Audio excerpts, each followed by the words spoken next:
Les dons des dieux me sont confiés. Leçon 166. Est-ce que le bruit des vagues ou une feuille qui tombe ou un cheveu qui pousse, est-ce que ça peut avoir lieu sans Dieu? Sans le pouvoir et la force de Dieu, est-ce que ça peut avoir lieu? Je te rappelle, Dieu est dans tout ce que je vois parce que Dieu est dans mon esprit. Est-ce que quelque chose peut vivre sans l'amour de Dieu?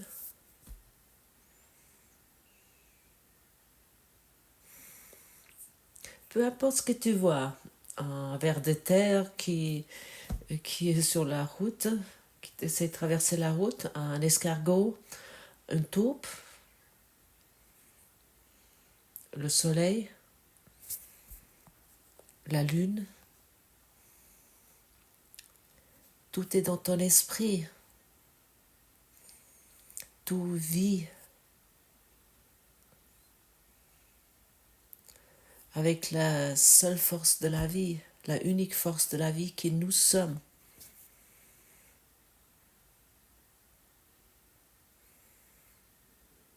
Nous croyons que nous sommes seuls, nous errons dans ce monde avec cette idée.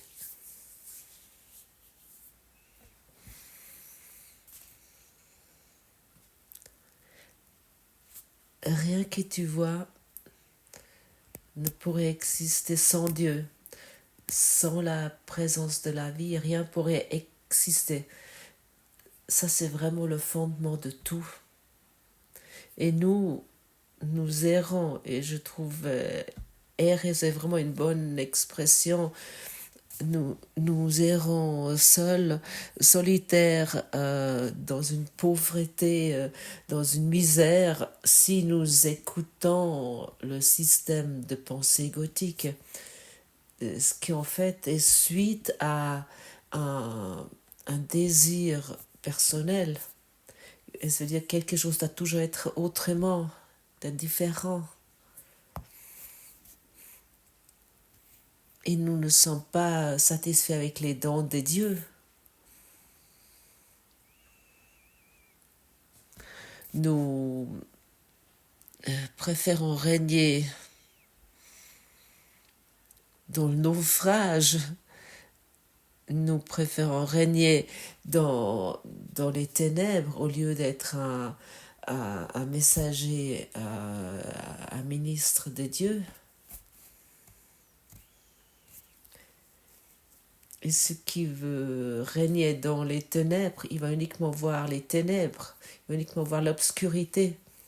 Et on pourrait dire il est ébloui par l'obscurité, par les ténèbres. Au ciel, tu vas pas être ébloui. Le soleil peut t'éblouir ici, comme toute chose que tu vois ici. Qu'est-ce que tu aimerais avoir, tu aimerais posséder, t'éblouit. C'est comme un blocage que nous rendons tout le temps un nouveau réel. Et chaque fois que nous souhaitons autre chose comme c'est maintenant, nous sommes éblouis par les ténèbres. Et nous choisissons bien sûr le malheur en cherchant autre chose. Et même lorsque le changement est arrivé, nous cherchons autre chose, quelque chose d'autre, il nous faut. Et pour cette raison, quelqu'un qui se concentre sur la voie qui est faux, il n'est jamais longtemps heureux. Il y a un bonheur éphémère, de courte durée, mais ça ne reste pas longtemps, parce que le désir pour autre chose nous torture, on pourrait dire. Être le souverain des ténèbres est très désagréable, n'est-ce pas?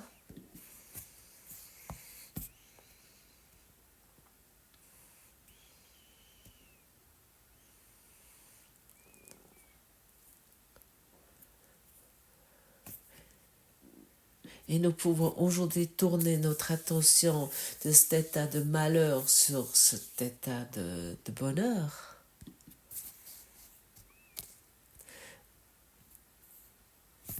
Nous pouvons changer du désir de vouloir autre chose à l'appréciation des dons qui sont toujours présents. Il y a quelques leçons en arrière, nous avons reçu une instruction magnifique qui était « Qui marche avec moi ?» Cette question devrait se poser 1000 fois par jour. Qui marche avec moi? Qui est maintenant à mes côtés? Et plus souvent que nous nous posons cette question, plus ça devient nous clair. Dieu est avec moi, avec tous ses dons. Il ne retient rien. Il ne veut vraiment rien retenir. Il aimerait que nous acceptons ces dons. Et nous les acceptons, bien sûr, en les donnant plus loin, en les offrant.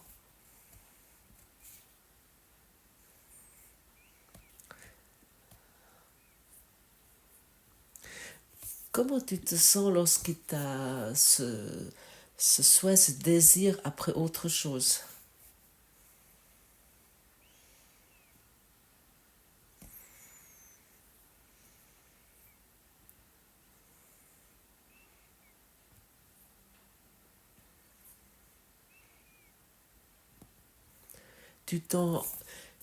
En fait, ce que tu fais à ce moment-là, tu te retires de toi-même. Tu quittes ce moment présent où la vie est disponible. Et le désir après autre chose est vraiment une habitude très très forte. Et ce désir peut apparaître très, très souvent pendant la journée. Et nous courons de là à là et de là à là-bas. Et le souhait après autre chose peut s'exprimer, par exemple, pour avoir plus de temps pour faire quelque chose, peu importe, ou de vouloir avoir moins de circulation lorsque tu vas au travail, ou une queue moins longue lorsque tu es au supermarché.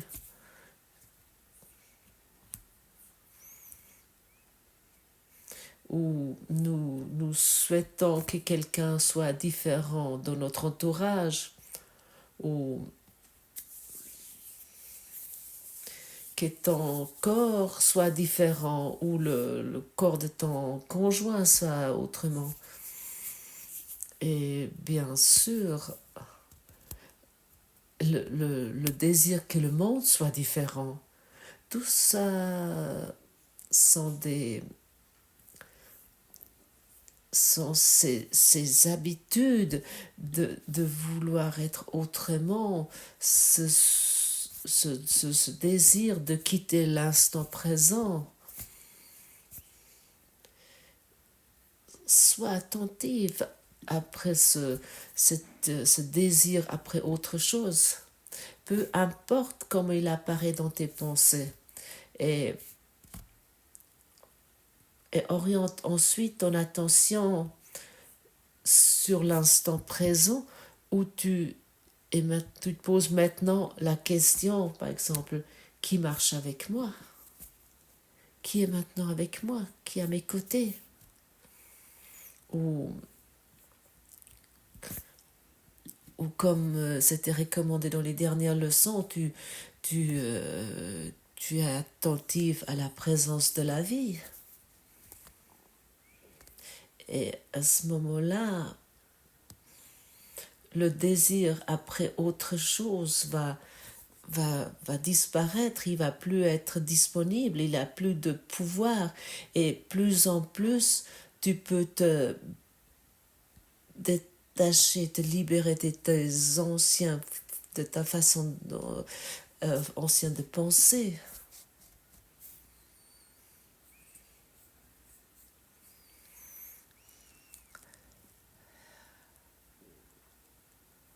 Laisse épanouir l'appréciation pour la présence de Dieu. Tu dois toujours, les dons de Dieu me sont confiés, même si tu ne sembles pas encore comprendre ceci, parce que finalement les dons de Dieu sont tellement immenses et tellement au-delà de notre façon de penser jusqu'à présent que nous ne pouvons vraiment pas nous les imaginer. Et chaque fois, lorsque nous croyons que nous n'avons pas assez, à ce moment-là, nous désirons autre chose, c'est clair. Ou chaque fois que nous sommes en opposition contre un devoir que nous devons faire, ou nous savons depuis longtemps que nous devons faire cette chose. À ce moment-là, le désir après autre chose est à nouveau présent. Et comme ça, nous tombons sans cesse dans le même piège. Et nous ne le constatons pas. Et chaque fois, lorsque nous jugeons quelqu'un ou nous-mêmes pour pas assez bien, à ce moment-là apparaît le désir après autre chose.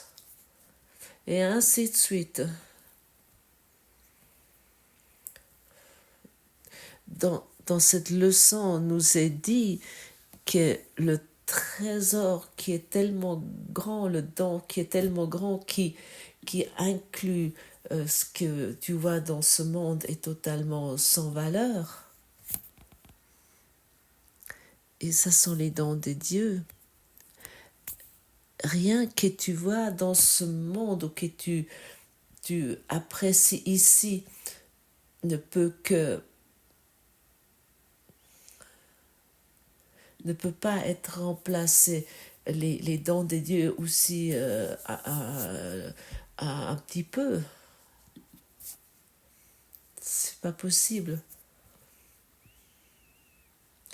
Les dons de Dieu sont vraiment, ils mettent tout de côté. Est-ce que tu es digne d'accepter les dons de Dieu, de les recevoir? Toutes choses te sont données. La confiance de Dieu en toi est illimitée. Il connaît son Fils. Il donne sans exception, ne retenant rien qui puisse contribuer à ton bonheur. Et pourtant, à moins que ta volonté ne fasse qu'un avec la sienne, ces dons ne sont pas reçus. Mais qu'est-ce qui pourrait te faire penser qu'il y a une autre volonté que la sienne? Le désir après autre chose, le souhait après autre chose. Voilà le paradoxe qui sous-tend le faire qui produit le monde.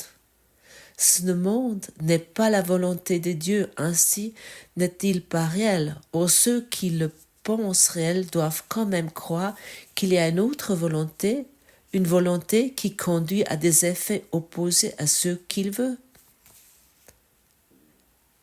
C'est impossible, bien sûr, mais chaque esprit qui regarde le monde et le juge certain, solide, digne de confiance et vrai, croit en deux créateurs, ou à un seul, lui-même, mais jamais à un seul Dieu.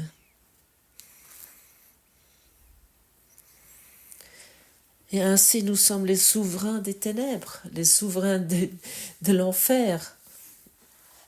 Nous nous sommes élus nos propres souverains de notre propre enfer. Et nous nous sommes rabaissés à ça. Et nous croyons dans cette obscurité qui est encore une étincelle de lumière. Nous cherchons et cherchons et cherchons jusqu'à nous nous excarnons à nouveau et nous ne constatons pas dans quelle faute nous sommes nouveau tombés, dans quelle erreur nous sommes à nouveau mis. Ça semble que notre misère et notre pauvreté sont d'une valeur où nous pouvons régner. Nous nous délectons de notre misère, de notre maladie, nous nous délectons de nos conflits relationnels et de nos dépressions, et nous croyons que personne ne peut nous comprendre, et nous nous sentons bien sûr injustement traités. Nous sommes la victime du monde. Nous sommes devenus cela. Et lorsque nous ferons un pas de côté et nous pourrions rire sur la sottise de nos propres pensées, à ce moment-là, nous serons totalement libres, parce que ce sont des sottises avec lesquelles nous nous sommes identifiés. Et malgré ça, ça semble être tellement important. Et ensuite, nous empiffrons, nous saoulons, nous nommons telle et telle drogue ou une autre drogue. Nous devenons léthargiques et nous traînons vers un destiné que nous appelons la mort. Bon, je sais que ça n'a pas l'air d'être agréable ce que on entend ici, ce que je dis. Mais malgré, c'est une évidence si nous regardons autour. Nous sommes les rêveurs de ce rêve. Et nous nous sommes demandé nous sommes invités au moins de vérifier une fois cette décision de vouloir rester dans ces ténèbres, dans ce malheur. Si une issue nous est montrée, et l'issue nous est maintenant montrée comme à chaque instant, parce que nous avons oublié que c'est l'esprit et pas le monde qui est la cause de notre état de victime. C'est l'esprit qui est la cause. Et toi, tu es esprit. Et c'est bien sûr de notre pouvoir de prendre une autre décision. Mais autant que nous cherchons, nous voyons la cause de notre malheur en dehors de notre esprit, nous défendons à ce moment-là nos perceptions avec une façon vraiment très cruelle. Car de cette façon, nous maintenons ce soi indépendant en vie. Et ça, c'est vraiment une image de nous qui est totalement distordue. Lorsque nous délectons dans notre auto-apitoiement, nous déplaçons notre responsable pour notre manque de bonheur en dehors de nous. Et bien sûr, ça semble être difficile à accepter. Pendant des longues années, même pendant que mes études du cours en miracle, je ne voulais pas l'accepter au début. Je ne l'avais pas vraiment constaté à quel point j'ai accusé le monde. Et plus que j'ai accusé le monde, plus que j'allais mal. Et oui. Et Bien sûr, à l'époque, j'avais des bonnes amies, des amis, des bons amis qui me soutenaient là-dedans et, et qui pouvaient expliquer avec moi très logiquement cette accusation envers le monde. Et ensuite, on pouvait se rencontrer là-dessus et discuter et puis dire à quel point tout était mauvais. Mais une vraie solution n'était pas disponible, car dans les ténèbres, il n'y en a pas de solution. Et dans l'auto-accusation, il n'y a pas d'auto-apitoiement, il n'y a pas de solution. Les dons de Dieu me sont confiés. Tu pourrais aussi, chaque heure, tu pourrais te retirer quelques instants, de faire quelques respirations profondes, et tu remercies pour l'heure passée, pour les dons de Dieu que tu as reçus. Et tu demandes comment tu peux donner ces dons de Dieu plus loin, chaque heure, à 9 heures, à 10 heures. Merci pour les dons de Dieu que j'ai reçus l'heure passée.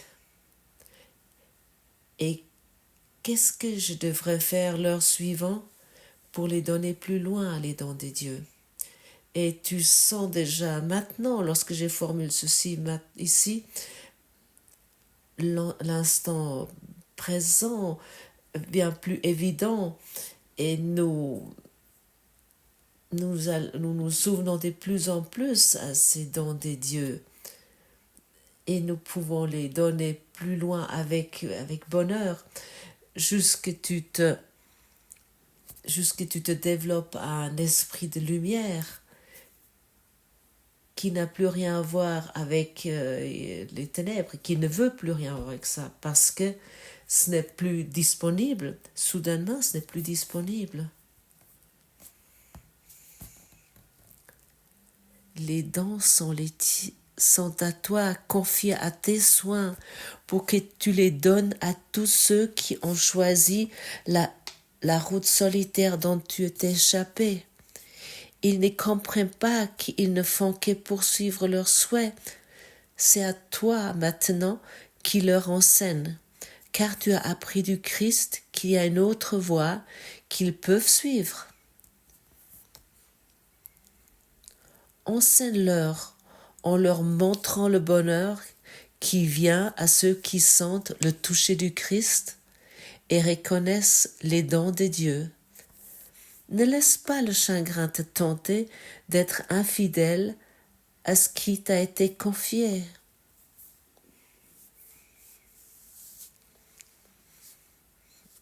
Et c'est vraiment un passage merveilleux, le passage 13, qui nous invite de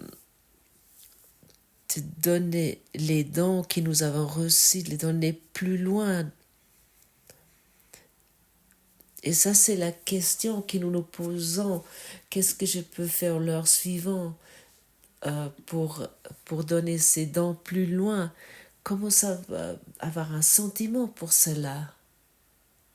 N'essaie pas de comprendre ça d'une façon intellectuelle, si et ça et ça. Non, tu vas être guidé par la source.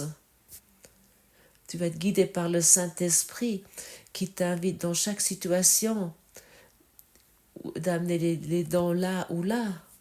Et parfois, c'est uniquement un sourire. Un sourire dans un moment de désespoir. Que tu vois une personne qui est assise peut-être quelque part. Mais ça m'est arrivé une fois, je peux bien me souvenir de ça. Il y avait une dame qui était assise dans un parc sur un banc, puis elle avait l'air désespérée.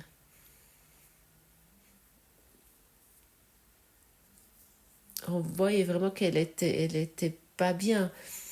Et je l'ai vue assis sur ce banc, Puis il y avait une fleur au bord de la route et je l'ai cueillie et je lui ai donné cette fleur. Et dans cet instant, depuis mon point de vue, toute notre vie a changé. Elle m'a regardée avec des yeux étincelantes. Il y avait soudainement un sourire dans son visage. Et moi, j'ai constaté ce que ça signifie d'offrir les dons des dieux. Et nous pouvons faire ça avec un sourire, avec un mot, avec un geste, peut-être aussi en touchant quelqu'un. Nous pouvons vraiment offrir tellement et nous pouvons obtenir tellement ce que nous avons, par exemple, essayé de comprendre et d'apprendre jusqu'à présent. Et soudainement, on peut l'atteindre. Nous voulons vraiment offrir les dons de Dieu aujourd'hui plus loin. Nous ne voulons plus nous laisser distraire par le monde, nous ne voulons plus rendre réelle l'obscurité, la tristesse. Et nous ne voulons plus chercher d'autres souhaits ou d'autres devoirs ou d'autres choses.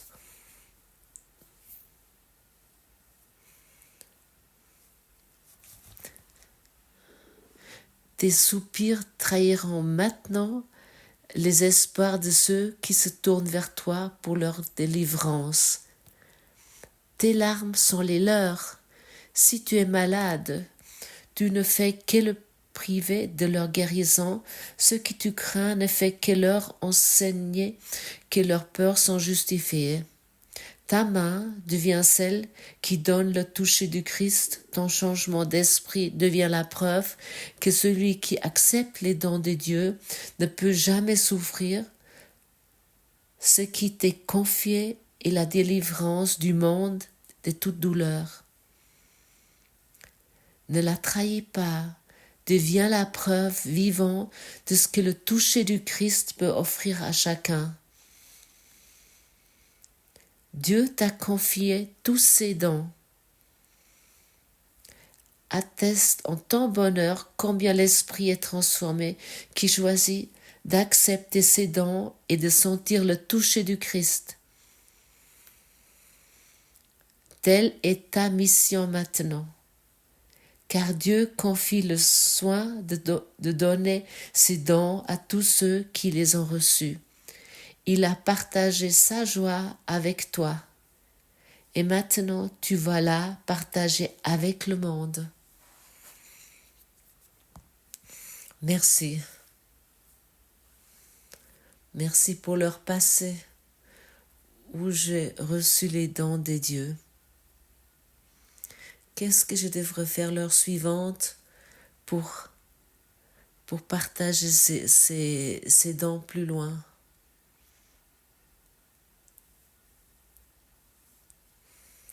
Nous voulons pas trahir tous ceux-là qui sont encore dans la douleur ou dans la misère. Et tu te dis peut-être maintenant, ah mais Gottfried, c'est moi qui est dans la tristesse et dans la douleur. Moi j'ai besoin de quelqu'un qui me donne les dons de Dieu. Non. Tu entends aujourd'hui ces mots et tu es à un autre point. Tu es invité de donner ce que tu aimerais bien, que tu aimerais recevoir, car donner et recevoir sont un. Donne aujourd'hui au monde ce qu'elle cherche, après la chose qu'elle est assoiffée. Et tu vas pouvoir expérimenter une telle liberté et une telle grandeur qui n'a rien à voir avec ton état humain. Donne au monde ce qu'il désire, ce qu'il demande. Le monde aimerait être aimé. Va vers ta famille. Il veut être aimé.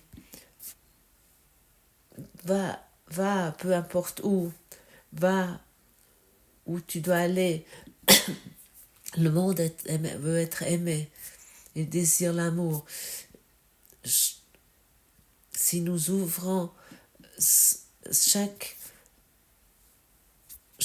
oiseau est un messager de Dieu, chaque gouttelette de pluie est un messager de Dieu, si nous sommes ouverts à cela. Donc toi aussi deviens un messager de Dieu.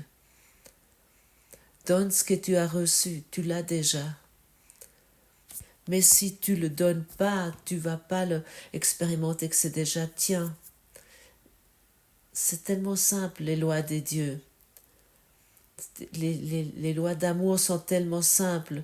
Suivons les lois de l'amour et n'est plus nos propres lois qui nous ont uniquement enchevêtrés dans notre prison d'esprit.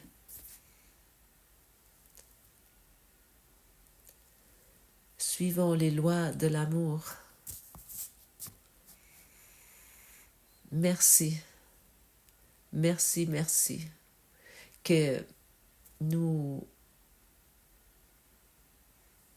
pouvons expérimenter, nous avons ce bonheur d'expérimenter cela. Enfin, nous avons une réponse à notre appel.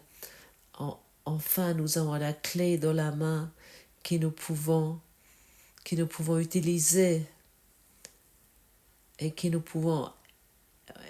allons expérimenter une immense libération.